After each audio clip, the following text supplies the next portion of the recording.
স্টুডিওতে গিয়ে আমাকে বলছে যে বাবা আমিও একটা গান গান করবো।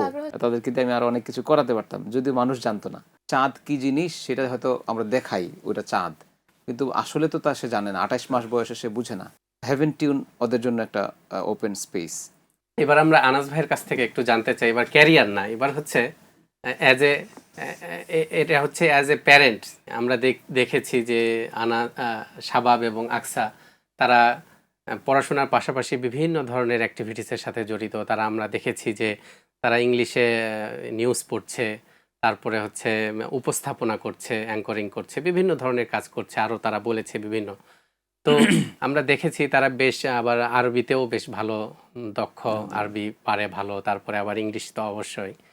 তো এই যে সব কিছু মিলে বাচ্চাদের যে প্যারেন্টিংয়ের যে বিষয়টা, এইটা আপনি অ্যাজ এ প্যারেন্টস, একজন আপনি অভিভাবক হিসাবে এটাকে কিভাবে আপনি করেন, এটাকে আপনি মূল্যায়ন করেন এবং মেনটেন করেন? হ্যাঁ, আচ্ছা, এটা একটু মেনটেনের জানতে চাই। বিষয়টার ক্রেডিটটা আমি আমার মিসেসকে দিতে চাই। তাদের আম্মু, তাদের আম্মুই এই জায়গাটাতে বেশি সময় তাদেরকে দেওয়ার চেষ্টা করে। একদিকে সে গৃহিণী, একদিকে সে আলেমা, একদিকে সে হাফেজা, তারপরে সে আবার জেনারেল পড়াশোনা করছে। আমি ততটা সময় তাদেরকে দিতে না পারলেও চেষ্টা করি। সেই ফজরের পর থেকে আমি দুপুর পর্যন্ত সময় দিই।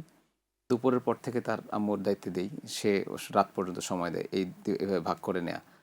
আর এক্সট্রা কারিকুলামের জায়গাতে তাদেরকে যে বিষয়গুলো নিয়ে এগিয়ে নেওয়ার চেষ্টা করছি, তাদের নিজেদের একটা বড় আগ্রহ এখানে কাজ করে আলহামদুলিল্লাহ, যেটা আমরা শুরু থেকে খেয়াল করি। যেমন আপনি যেটা নিউজ প্রেজেন্টিংয়ের কথা বললেন, আকসা শাবাব দুজনেই ইংলিশ নিউজ প্রেজেন্টেশন করে।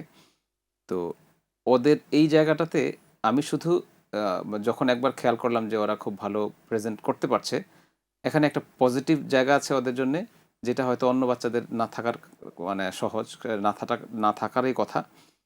হেভেন টিউন ওদের জন্য একটা ওপেন স্পেস, এবং এখানে একটা ভিজুয়াল প্রোডাকশন ফার্ম আছে আমাদের।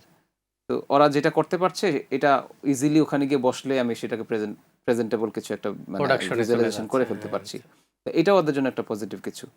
তো এই জায়গাতে যখন দেখলাম যে না ওরা ইংলিশ ভালো করছে, প্রেজেন্টেশন করতে পারবে ভালো, বা কোনো বিষয়কে প্রেজেন্ট করতে পারছে। ওরা উপস্থাপনা ছিল, নাশিদ স্টারের উপস্থাপনায় দুই ভাই বোন ছিল। তো ওখান থেকে তারা ইংলিশ মিডিয়ামে যেহেতু পড়াশোনা করে, তাহলে তো ইংলিশ প্রেজেন্টেশনও ভালো পারার কথা। তবে আমি একটু আগ্রহ প্রকাশ করার পরে দেখলাম যে আকসা সাহেব দুজনে স্ক্রিপ্ট মেক করে আমাকে স্ক্রিপ্ট দেখাচ্ছে। মানে আচ্ছা, আমি ওখানে সময় দিইনি, আচ্ছা, আচ্ছা, তারাই স্ক্রিপ্ট মেক করে সেই স্ক্রিপ্ট নিয়ে আমাকে তাদের আগ্রহ প্রকাশ করছে, তাহলে এটা নিয়ে একটা নিউজ আমি পড়তে পারি। ওকে, ওয়েল, চলো। আচ্ছা, গিয়ে আচ্ছা। একবার নিউজ দুজনকে পড়ালাম। আমাদের এরপরে আমি স্টুডিওতে নিউজের সেট আপই করে ফেললাম, যে এখানে তারা যেহেতু নিউজ প্রেজেন্টেশন করতে চায়, তাহলে স্টুডিওতে আমাদের সেই ওই রকম একটা সেট আপ দরকার। একেবারে কিউ প্রম্পটার দিয়ে ওই স্ক্রিপ্টটাও তারা করছে চিলড্রেনদের উপরে, ওয়ার্ল্ড ওয়াইড যারা সুবিধাবঞ্চিত শিশু, তাদেরকে নিয়ে তারা স্ক্রিপ্ট করছে। ডেইলি কি ঘটছে এই বিষয়গুলো নিয়ে স্ক্রিপ্ট করছে। ওইটাকেই আমি তাদের লেখাটাকেই জাস্ট কিউ প্রম্পটারে দিচ্ছি। হ্যাঁ, আচ্ছা, আচ্ছা। প্রম্পটারে দিলে তারা এটা পড়ে দিচ্ছে। তো এইটা তো মানে আমি বলবো যে ওদের আগ্রহের কারণেই আমার এটা ফুটিয়ে তোলা। ওদের আগ্রহটা আছে আলহামদুলিল্লাহ। আর আমি বাস্তবায়ন করার চেষ্টা করছি, এবং যেই দিকে নিয়ে যাওয়ার চেষ্টা করি ওরা মানে সেই মেধার জায়গাটা আলহামদুলিল্লাহ তারা সেই স্বাক্ষরটা রেখেছে। কিন্তু কিছু কিছু বিষয় ঘটে যেটা অপ্রিয় একটা বিষয়, সেটা হচ্ছে যে যখনই তাদের ভালো কিছু আমি প্রকাশ করি সোশ্যাল মিডিয়াতে, আমি কিন্তু গত মোটামুটি 5-6 বছর ধরে ওদের অনেক কিছু প্রকাশ কম করি। আচ্ছা, এটা হচ্ছে যে প্রকাশ করলেই এরপরে ওদের মধ্যে একটু স্লো মোশন চলে আসে। বুঝতে পেরেছি। প্রকাশ করার কারণটাও, ওরা প্রকাশ করেছে কিনা সেটাও জানে না।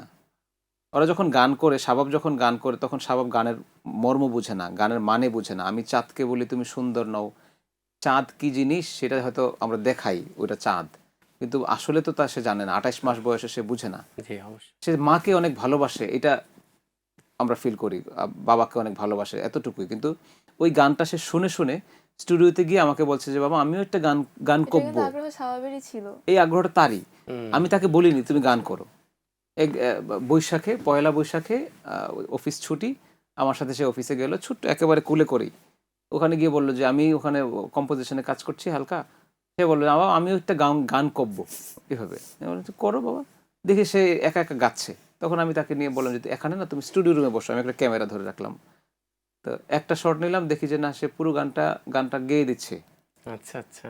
তো ওই ওই গানটাই ওইটাকেই আমি জাস্ট একটু সাজিয়েছি, ওইটা প্রচুর দর্শক দেখেছেন আলহামদুলিল্লাহ। তো ওখান থেকে মানে এই এই কাজগুলো যে করছি এরা জানে না, বা এরা তো সোশ্যাল মিডিয়ার সাথে না, ওদের কোনো পেজ নাই, মানে আইডি নাই।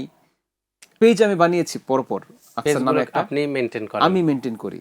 আচ্ছা তো পেজ আমি বানিয়েছি, বাট অনেকগুলো আইডি, ফেক আইডি এখন আছে, যদিও এগুলো আমাদের না, আমাদের তো ডিভাইসই না, আমরা আমাদের ডিভাইস কোনো ইউজ করতে ডিভাইসই পারি নেই। না। আচ্ছা হ্যাঁ, তো এই জায়গাতে ওরা জানেই না যে সোশ্যাল মিডিয়াতে ওদের একটা ঝড় আছে, ওদেরকে মানুষ চেনে। আমি সেটা জানানোর চেষ্টা করছি না, কিন্তু একটা গান প্রচার করলে, একটা কোনো কিছু ওদের ভালো কোনো অ্যাক্টিভিটি প্রচার করার পর থেকে দেখি একটু স্লো মোশন হয়ে যায়। কেন হয় এটা, সেটা মানে সেটা ইসলাম নাকি বলে যে নজরের একটা ব্যাপার আছে। তো এই জায়গাটা আমি একটু আপসেট হই কখনো কখনো, যেটা না হলে হয়তো আমি যদি সবকিছুই তাদেরকে হাইড রাখতাম, তাহলে হয়তো আরো অনেক কিছু তারা করতে পারতো, আমি আমার কাছে মনে হয় তাদেরকে দিয়ে আমি আরো অনেক কিছু করাতে পারতাম, যদি মানুষ জানতো না। জানার কারণে হয়তো অনেকটা অনেক, এই জন্য আমি আমার দর্শকের কাছে বা আকসা সাহেবের বা যারা শুভাকাঙ্ক্ষী আছেন তাদের কাছে আমি অনুরোধ করবো আকসা সাহেবের জন্য দোয়া করতে বেশি করে, এবং এই জায়গাটাতে তাদের মানে ভালোবাসা স্নেহের জায়গাটা যেন আকসা সাহেবের জন্য রাখেন।